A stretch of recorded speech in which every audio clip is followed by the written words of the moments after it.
لو حبايبي شلونكم شخباركم؟ ان شاء الله زينين، مشتاقة لكم.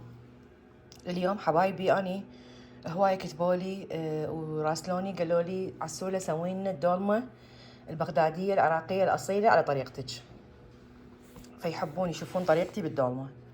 أول شي أني هذا اللحم غنم، ثرمته بإيدي كله، شوفوا، وخليت وياه ليه. طبعا غنم خالص، يعني ما خليت وياه هذا، انتم بكيف الواحد يريد يحط وياه شو اسمه بقر. بس انصحكم الدولمه اذا تردوها تصير طيبه وتخبول، اللحم ثرموه بايدكم مو مثروم. اوكي، حضرت هنا السلق، نقعت تمن، اهم شيء نقعت تمن. وهذا البصل هم حضرته، قلت حتى ما اطول عليكم الفيديو. حضرت المواد وقلت خل اصور لكم الدولمه مالتي. طبعا انا الدولمه مالتي مصورتها قبل سنتين يمكن، بس هسه هم كتبوا لي يردون اسوي الدولمه على طريقتي. هنا أنا عندي فلفل وشجر حفرته وكملته. طبعا الشجر حفرته وهذا مالته الحفر كله ثرمته، راح اخليه ويا الدولمه. ثرمت معدنوس حبايبي. المعدنوس كل ما تحط الزيدون معدنوس بالدولمه كل ما تصير تخبول. اني هاي 4 باقات معدنوس، مو كلش كبار يعني هي الباقات، بس 4 باقات خليت. كل ما احط معدنوس اكثر كل ما تصير الدولمه تخبول. هذا اللب مال البصل، اني البصل خيته بالمايكروويف 3 دقائق كله انفتح، طلعت اللب مالته ثرمته. وهذا الحشو مال بطن الشجر والمعدنوس، وهذا اللحم زين عيني. بالنسبة للبهارات اللي حخليها بالدولمة، أنا راح أخلي ثوم. عندي هذا ثوم كامل مثروم كامل، هذا من كاسكو أجيبه. معجون طماطة، طبعا المعجون حسب الرغبة، أني أحبها تكون دهينة وحامضة وحمرة زين الدولمة مالتي، بحيث أخلي معجون طماطة، كاتشب، معجون فلفل زين عيني. وهاي البهارات اللي أخليها بالدولمة، أني ملح وبهارات اي نوع تحبون، كاري او بهارات. انا هاي البهارات اسويها على ايدي، قلت لكم انا يعني اخبطها بايدي اسويها. وفلفل، فلفل اسود ابيض، انا عندي اليوم فلفل ابيض. هسه تعالوا وياي خلينا نسوي نشكل المواد كلها واراويلكم الدولمه مالتي. يلا هسه حبايبي راح اخلط المواد كلها.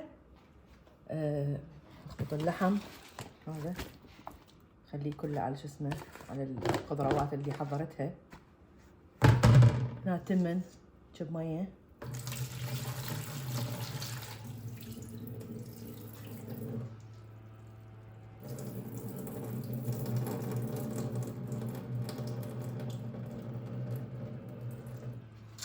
نضيفه.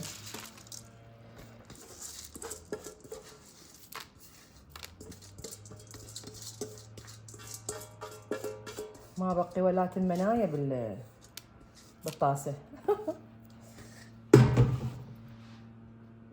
هسه ضيف الملح. اول شي خل اضيف الثوم، حتى بعدين اضيف البهارات والملح. هذا الثوم زين عيني. هسه الملح،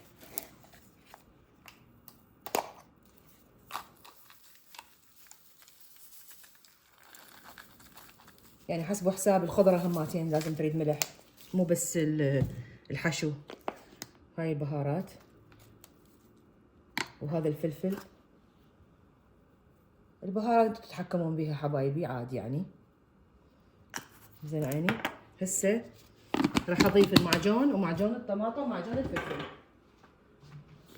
هذا معجون الفلفل، هذا اهل امريكا اشتريته من اسواق تشاينيزيه، كلش طيب ويخبول. هالقد اخليه معجون الفلفل. هسه راح اخلي معجون الطماطة.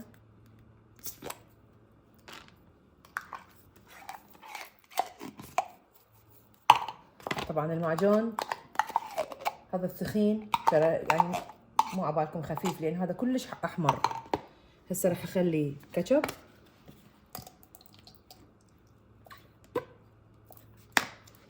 دبس رمان،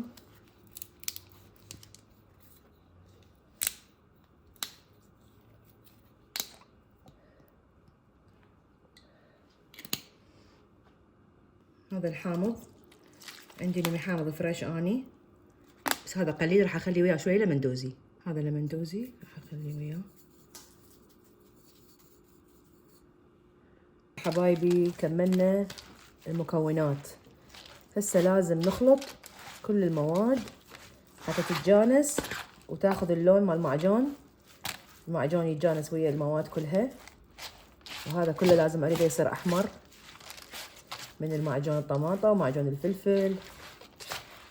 شوفوا هذا المعجون لازم كله يتجانس وياه.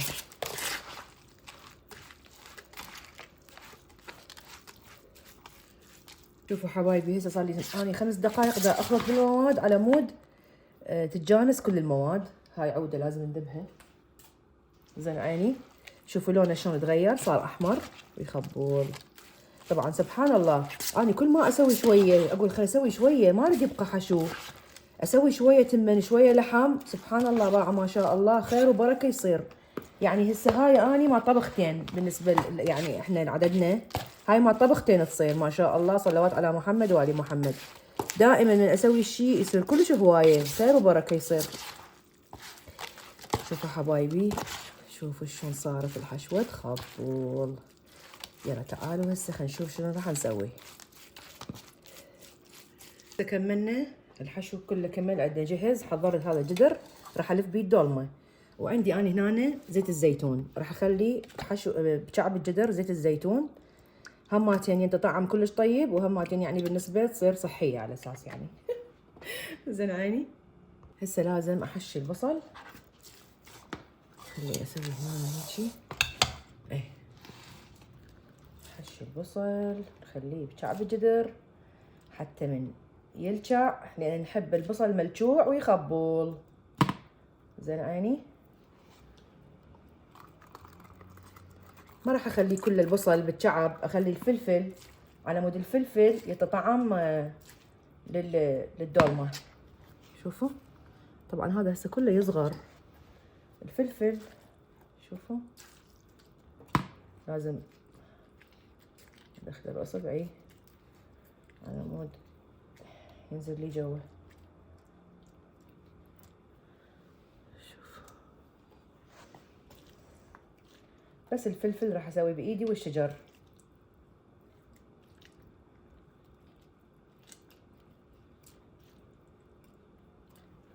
هذا الفلفل وهذا الشجر.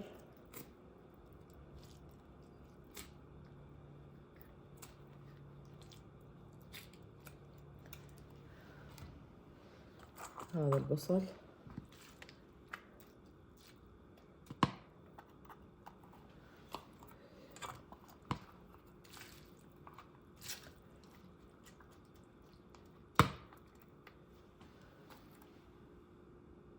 حبايبي كملت البصل كله والفلفل والشجر. هسه راح ابدي بالسلق. السلقايه اذا عندي كبيره، شوفوا هاي كلش كبيره، اقسمها في 3 اقسام. هذا قسم وهذا قسم وهذا قسم حتى العوده تندب، لان العوده ما تلف قويه. شوفوا هسه هذا قسم. شوفوا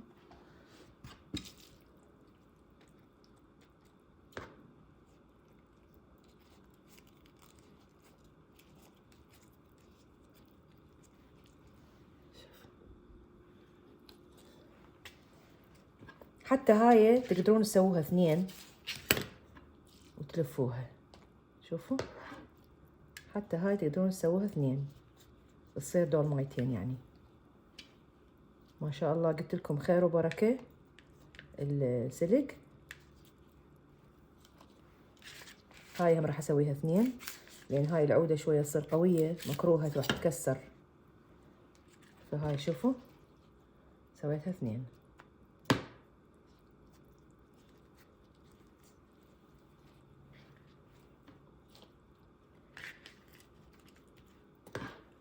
شوفوا حبايبي ضروري السكينه بايدكم حتى تقسمون الدولمه والسلق براحتكم. شوفوا هسه هاي السلقايه ايش كم دولمه صارت؟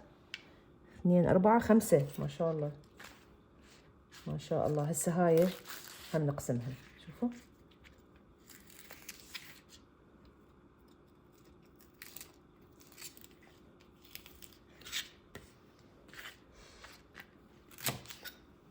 هاي هم نقسمها. هاي راح تصير 4. حلو حلو كلش حلو.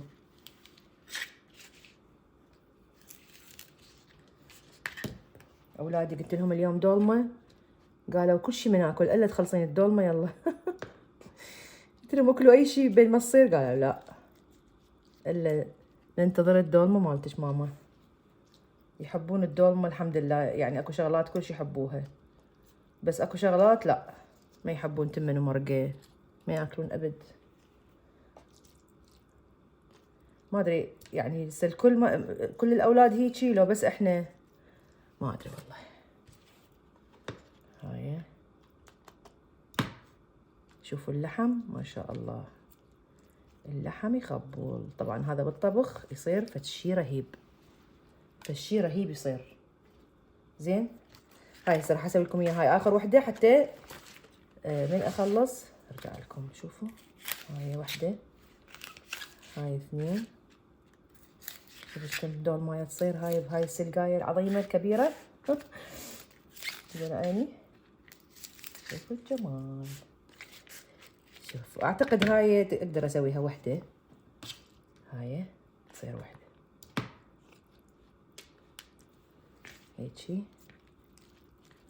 هالشكل. اوكي هاي لفت صارت وحده، هاي هم تصير وحده.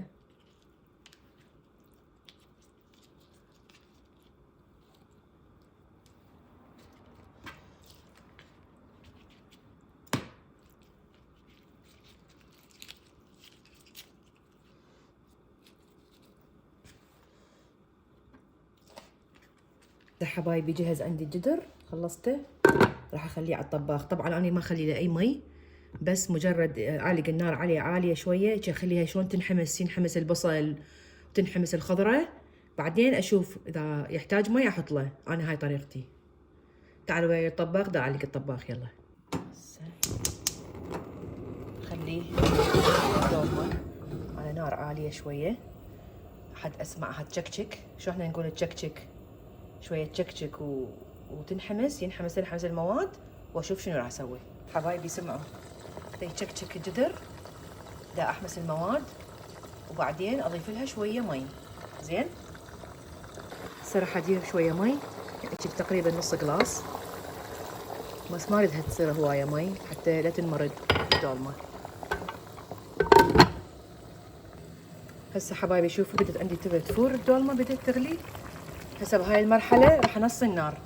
مو كل شيء، اني الدولمه مراحل، يعني انصيها على مراحل. اول شيء عاليه، بعدين انصى، بعدين انصى، اخر شيء اسويها كلش ناصيه. شلون التمن ارد اهدرها، والدولمه تحب وقت هوايه، ما تحب بسرعه تصير. اوكي هسه حبايبي لازم احنا كملنا غراض الدولمه، بينما غراض الدولمه بقت كلها لازم توسخت، لازم نغسلها كلها وننظف الكاونتر، نغسل كل شيء وننظف كل شيء، نرجع كل شيء بمكانه.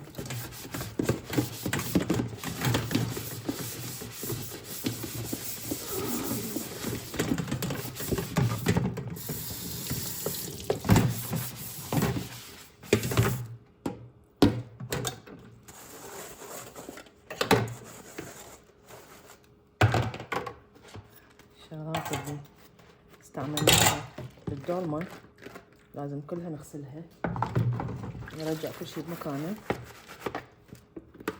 حتى الواحد يرتاح، نظافة حلوة. هذا معنا اللحم، البورد،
السلام عليكم ورحمة الله وبركاته. ساعة نقلب الدولمة وساعة ارجعكم. حبايبي الدولمة جهزت، حان وقت نقلبها. بسم الله. بسم الله الرحمن الرحيم. الله بروفيشنال. اوه ملجوع البصل دقيقة. هذيك الخاشوم. مو مشكلة. الله جديدك. العظيم. اوه يا اهم شي بصلاية ملجوعة الأطيب. زين عيني. وحبايبي شوفوا اللمسة الأخيرة مال دولمتي اني، بما انه هسه موسم الرمان، فأريد اقول لكم تحطون رمان على الدولمة. جربوا الطريقة وندعوا لي. الرمان ويا الدولمة يخبول، فالشي رهيب.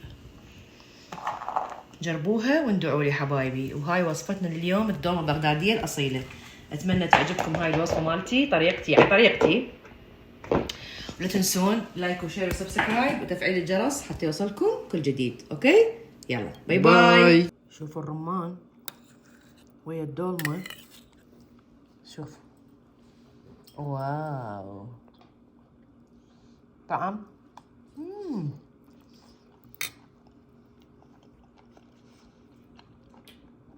الرمان حلو والدولمة حامضة.